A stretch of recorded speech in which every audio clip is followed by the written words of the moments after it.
limang taon na. Hindi ba kayo nagtataka? 3,000 lang ang personal. Ang tauhan. Nangangin sa ito. Bakit? Para magaling kontrolin. Diba?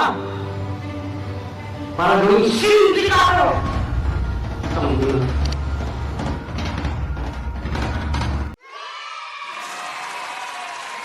Ayan, isang magandang araw sa atin lahat mga kababayan, mga kasulid. Maligayang pagpabalik sa ating channel. Ito na nga po mga ka-BMR, sapagkat ngayon ay mahalaga po ang marami po tayo mga nagiging mga kakampi.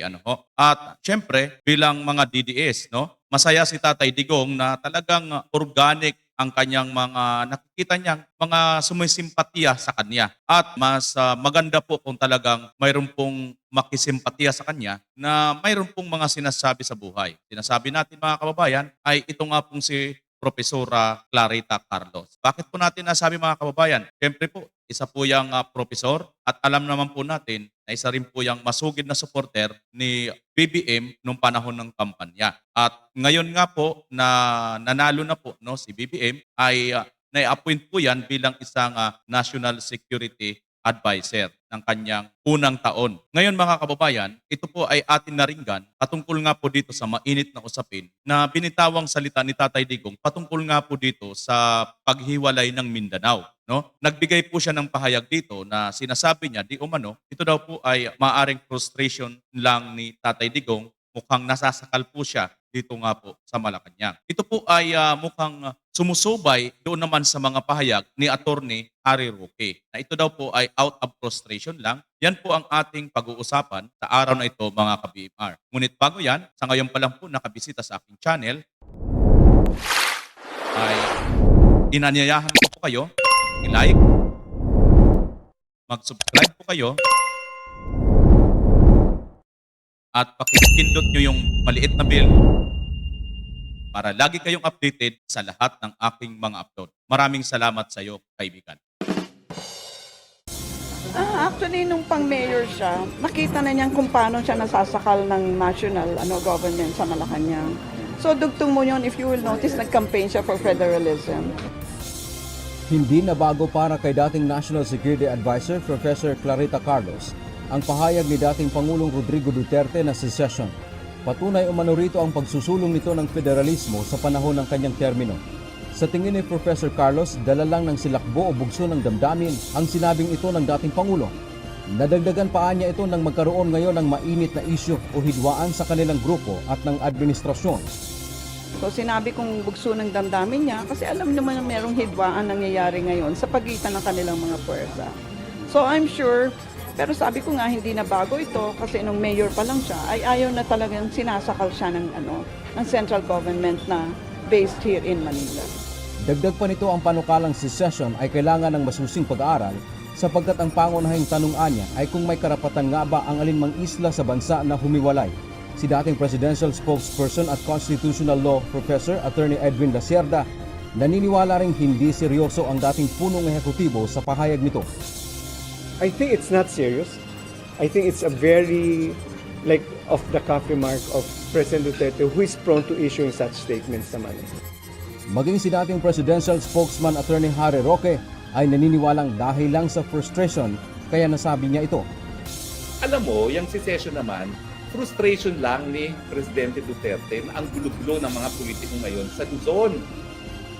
Diba? Talaga naman gulo-gulo. Yung pirma, na binibili ang mga pirma. Yung pagnilinlang.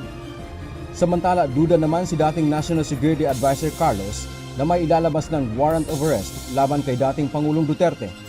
Ito ay dahil sinabi na ni Pangulong Ferdinand Marcos Jr. na hindi makikipagtulungan ang Pilipinas sa International Criminal Court o ICC. Unang-una, nag-iimbestiga pa lang itong ICC at nagbigay na ng order si President Bongbong nang walang ipag-cooperate dito, kasi intrusion yan sa ating sovereignty. So ano yung sinasabing arrest warrant? Dagdag pa ni Professor Carlos, may inisyuhan na ng arrest warrant ang ICC pero hindi naman ito nasusunod kapag walang kooperasyon ang isang member state. Kita nyo mga kababayan, ano ho? So meaning pala rito, tungkol dito sa ICC, bagamat no, mayroon na daw pong di umano na isyuhan ng arrest warrant ang ICC dito nga po sa bansang kanilang pinuntahan, ay hindi naman daw po ito nasusunod. Kung hindi po susunod yung state na kanilang inisyuhan ng arrest warrant. So meaning mga kababayan, ang bula talaga ay nandito kay Marcos. No? Ho? Maliwanag po yan, dati po niyang National Security Advisor, yan po si Clarita Carlos. No? Professor Clarita Carlos. Ngayon, ito na po ang siste. Ano, ho? Bakit parang itong ICC ay ang lakas ng loob? At itong ang si dating Senador Trillanes ay mukhang sinasabi pa niyan, una niyang mga sinasabi sa mga media na di umano, bilang na ang mga araw ni Tatay Digong at aarestuhin na nga nitong ICC. Ano ho? So saan siya nanggaling dyan? Paano siya nakakuha ng idea ng ganyan? Ano ho? Unless kung may alam siya dito nga po sa pamamahala ni Marcos. Ano ho? Yan ay tanong lang po natin, Mark. Ano ho? Hindi naman natin sabing ganun. Ngunit, ang nangyayari kasi mga kababayan ay nag-ugat nga ito. Diyan nga po dyan sa PI, di ba? Tapos, every time na lang po na may sinasabi si Marcos, kamukha niyan sa ICC, sabi pa nga niya, I see this 100 times. No? Walang jurisdiction sa atin ang ICC. Maaari silang pumunta rito, pumasok, para lang magturista. Pero mag-imbestiga, never. Kasi mayroon tayong sovereignty. Dahil nga pa dyan mga kababayan, ito po ay nagbunsod naman ng talagang galit din ni Tatay Digong at ito nga ay na-interview siya ni Attorney Panilo naman sa kabilang dako. Panoorin natin mga kababayan. Let me be very clear on this also, Sal. Mr. Marcos has nothing to do with the ICC. As a matter of fact, I am not asking for his help. Sarili ko itong, this started even before him. Ako na ang bahala sa sarili ko dito. I will deal with the ICC myself. Basta ang ang ano ko is they do not have the jurisdiction over the case or the person. Diyan lang kami magkatalo. Hindi ko kailangan si Marcos. Hindi naman nila pwede na ginamit. At saka hindi naman, alam ko hindi yun ang intention ni Marcos. Natakot-takutin ako na arestuhin ako ng ICC. Walang pakialam ang ICC sa akin. At hindi nila ako mahuli talaga. Mahuli nila ako patay. Kung gusto man sila magtangka talagang pumasok sa Pilipinas, unahin ko na sila muna. Ilan ba sila? Kayong mga sundalo, tumabi muna kayo. Kasi hindi niyo ito away. Wala namang jurisdiction yung pumapasok na yan. Walang basis. Ano ang otoridad nila na the authority to come in and arrest people? Wala. Para sa akin, wala. Kaya pag pumunta nila ako, arrestuhin nila ako dito, magkabarilan talaga yan. At uubusin ko yung mga putang ilang yan. Kung kamula siya, bahala siya. Pero ako, hindi ako papahuli ng mga gago na puti sa akin. At hindi nila ako mahuli talaga. Mahuli nila ako patay. Kung gusto man sila magtangka talagang pumasok sa Pilipinas, unahin ko na sila muna. Ilan ba sila? Kayong mga sundalo, tumabi muna kayo. Kasi hindi niyo ito away. Wala namang jurisdiction yung pumapasok na yan. Walang basis.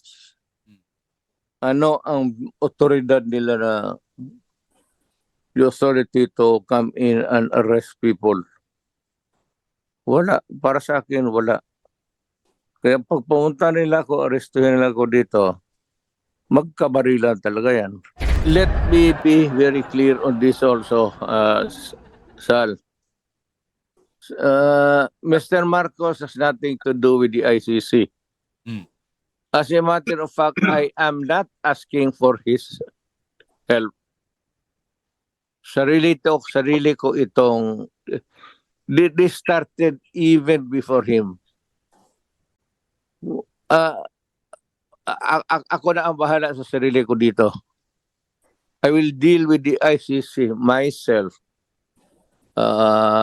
Basta ang ang ano ko is they do not have the jurisdiction over the case or the person. Diyan lang kami magkatalo. Hindi ko kailangan si Marcos. Hindi naman nila pwede na ginamit. At saka hindi naman, alam ko hindi yun ang intention ni Marcos. Natakot-takutin ako na arestuhin ako ng ICC. Walang pakialam ang ICC sa akin. At hindi nila ako mahuli talaga. Mahuli nila ako patay.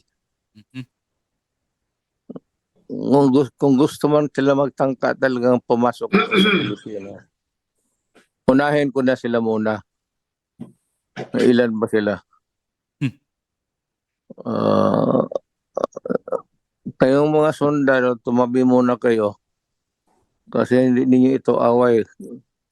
Wala namang jurisdiction yung pumapasok na yan. Walang basis.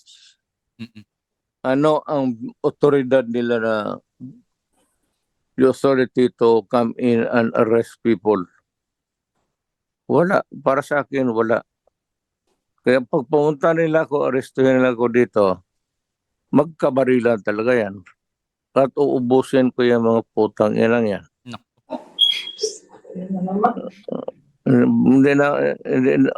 Ayaw ko ma-involve si Marcos dito. Si Marcos walang pakialam sa... Gumula siya, bahala siya, pero ako, hindi ako papahuli ng mga gago na puti. Dadalhin ako sa ano. Ganito yan. I am a Filipino. The law guarantees me every person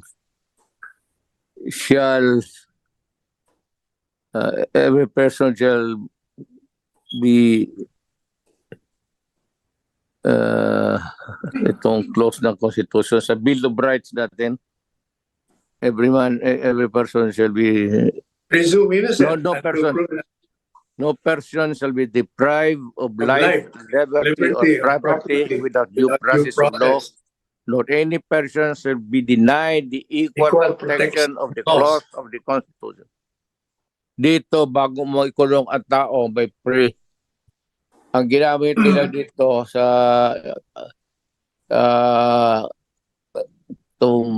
ICC, ang ginamit na inquisitorial, adversarial ang ating preliminary investigation. Kaya nga makakaroon ka ng you can ask for a clarificatory time.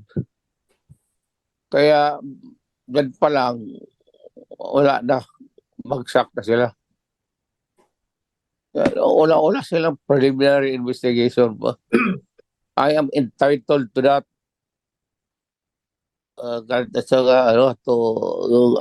Ebidensya nila.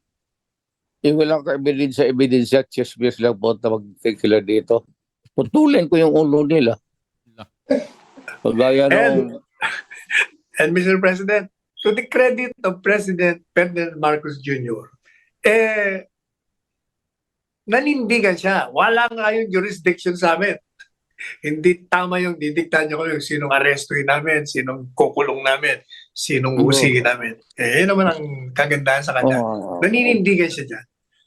In fairness to President Marcos, wala siyang pakialam dyan.